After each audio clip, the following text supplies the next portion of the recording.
guys, only on the USA. You know, bananas here is not only for people.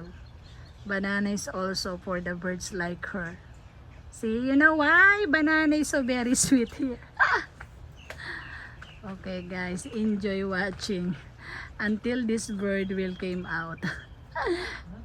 Yeah, nice. I told you he loves the banana eh. But she did not go for the papaya, only the banana. Now they are both two. I don't know how to take picture. Replace now.